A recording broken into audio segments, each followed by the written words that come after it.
Let's switch gears a little bit. You have another recent book titled Death by Calcium. It seems calcium is pushed an awful lot, especially to women, to help prevent osteoporosis down the road. Is that sending the wrong message? Absolutely. Calcium is one of the three what I call toxic nutrients. You have calcium, you have iron, and you have copper. You should never supplement calcium at all. You should never supplement copper at all. And you should only supplement iron when you have a documented iron deficiency anemia.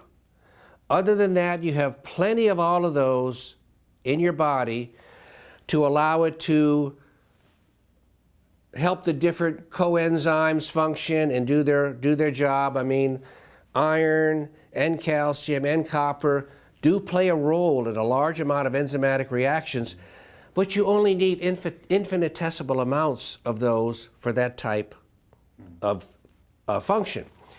On the other hand, the research that I did on death by calcium showed me very clearly that one of the body's natural mechanisms for killing a cell is increasing the intracellular calcium concentrations. It precipitates a whole array of increased oxidative stress until the cell finally auto-destructs by apoptosis or goes to complete necrosis. And I think most people realize, life is a lot more than growth. You have to have a lot of stuff selectively dying at the right time, while other things are selectively living to make the unique you in the form that you look and everything else. So death is a natural part of life, physiologically speaking. Well, as it turns out, roughly 99% of your calcium is in the bone. And there's only 1% in the rest of the body that needs to be inside the cells, needs to be outside the cells, circulating in the blood. Very, very, very little. And anybody who has osteoporosis, it's almost, if you will, like a burning of the bones. There's an increased oxidative stress inside the bone, and it's literally destroying the bone from the inside out. And if you will, for the sake of an analogy, the calcium is like the smoke coming out of the bone, okay? But it's not the substance of the bone. And so in a very simplistic and at some level logical point of view, we got the idea that, yes, bones have a lot of calcium, so all we need to do is take a lot of calcium to make good bone. And nothing could be further from the truth, okay? You actually need a lot of vitamin C, because I show the evidence that shows that osteoporosis is really a focal bone scurvy, okay? You need a lot of vitamin C to not only pull in the calcium, but also to build the strong collagen matrix and the interconnections of the collagen to make the bone strong, and the different minerals that are involved. You need all of that to build back good bone.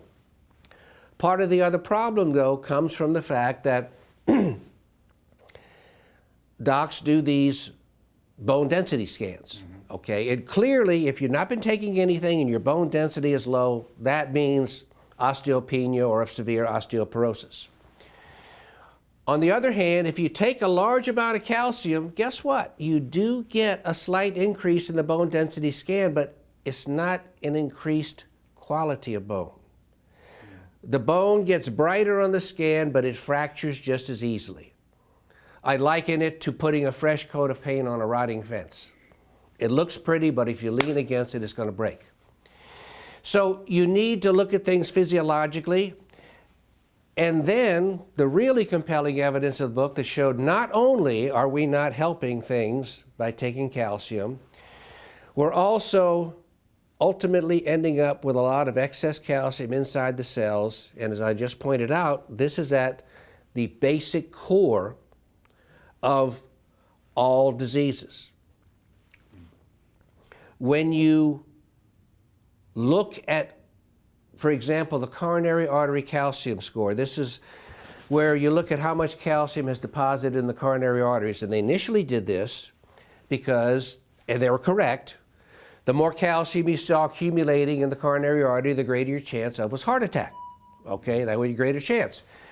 And the higher the number, the worse the chance. And so you needed to do things that started mobilizing that calcium. Well, some bright folks also took this coronary artery calcium score and found that as the level was higher, you not only had a chance of increased heart attack, you had an increased chance of death from all causes. So this was merely a marker for the fact that you're accumulating too much calcium everywhere in your body and inside all of your cells, and making you more prone toward worsening whatever your disease process is. And there's a bunch of other data that support this. The things that do treat osteoporosis and your calcium balance as well: magnesium, vitamin C, vitamin D, vitamin K. Those are your biggies. Interestingly enough, vitamin C, vitamin K, and magnesium, when you take them as single supplements and do a study, each one of those things separately decreases all-cause mortality. So that also means the effect that they're having on calcium, they're having on all the different cells of the body. Similarly, hormone management is important too, because low testosterone, low estrogen, these all increase all-cause mortality. And vitamin D decreases all-cause mortality when you get it in the right range.